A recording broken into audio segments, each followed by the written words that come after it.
We're watching a number of planned protests around the United States over President Trump's ban on refugees. Demonstrators flooded the international arrival terminals at airports around the country. This is a look at John F. Kennedy Airport in New York City Saturday night.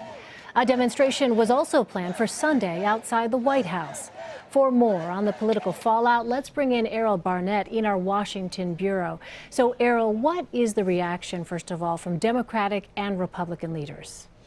Well, Democratic leaders see an opening here. They feel that President Trump has overstepped his presidential authority, and they can see the negative optics of this. Scientists, doctors, people who have worked with the U.S. military in Iraq, for example, all being denied entry or at least delayed entry into the United States, while Republicans, they believe in President Trump's purpose and his goal for making the country safer. There does appear to be a split among them as to the methods he's using. I'll just show you a few examples. Senate Minority Leader Chuck Schumer is holding a press conference today. He's vocalizing support for those who had been detained, and he's pledging to really use this as a platform against President Trump, while Senate Majority Leader Mitch McConnell, for example, in appearing on the Sunday political talk shows today, noted that some of the best intelligence that the U.S. government receives in its fight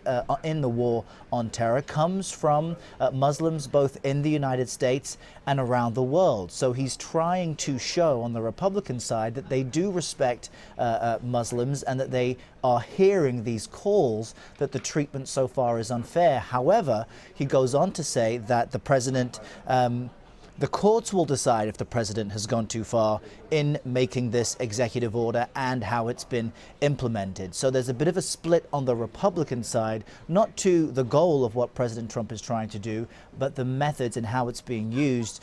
Mitch McConnell saying he sees the courts as the proper entity to decide whether or not it is legal.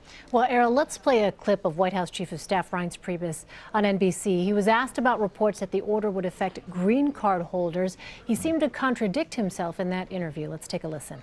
We didn't overrule the Department of Homeland Security. As far as green card holders moving forward, it doesn't affect them. This order does not impact any green card holders from these 7 countries? Well, of course it does. If you're traveling back and forth, you're going to be subjected to further screening. All right, Errol, what do you make of those details coming from the White House? Well, it's difficult to know if this is a reversal of Friday afternoon's policy without knowing how every single green card holder from these 7 banned nations have been treated. Anecdotally, we do know that some green card holders have been subject to additional screening.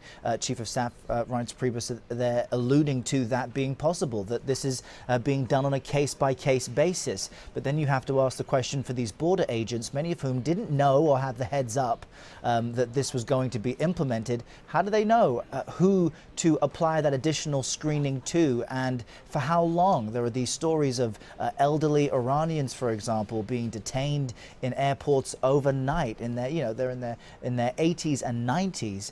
In what ways did they appear to be a threat? And that's where a lot of the complaints right now are coming to the administration.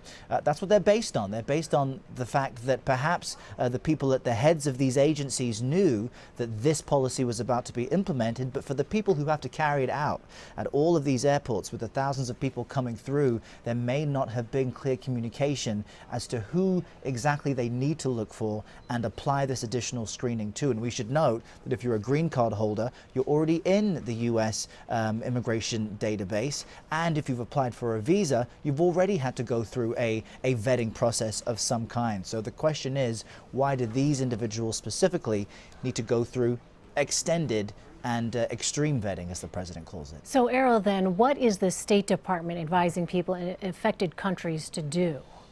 Well, it seems as though as soon as this order was signed, which was 4:42 p.m. on Friday, the State Department sent out an urgent travel notice to all people in the 7 affected countries, essentially saying, do not go to your local consulate or embassy. They note that because of this executive order, that citizens of these countries should not schedule a visa appointment, and if you already have a visa appointment scheduled, the State Department says do not attend.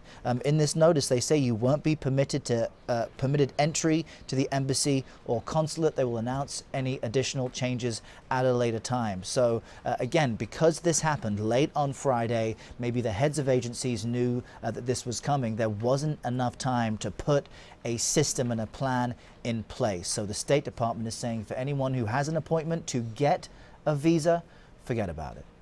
All right, Errol Barnett for us. Errol, thank you. Sure.